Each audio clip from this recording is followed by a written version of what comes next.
સુરતથી સમાચાર માંગરોળની વાંકલ બજાર સ્વયંભૂ બંધ રહી। યુવતીની હત્યાના વિરોધમાં વાંકલ બજાર સજ્જડ બંધ જોવા મળી।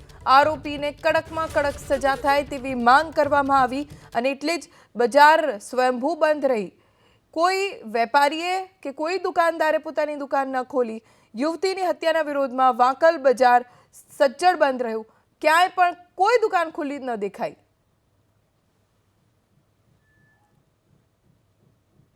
ગતરોજ અમારા વાંકલ ગામે જે યુવતીની કરપીણ હત્યા તેના પ્રેમી દ્વારા કરવામાં આવી છે, આ ઘટનાના વિરોધમાં અમારા વાંકલ ગામમાં આજે લોકોએ બંધ પાડ્યો છે। આજે વાંકલ બજાર સંપૂર્ણ રીતે બંધ છે।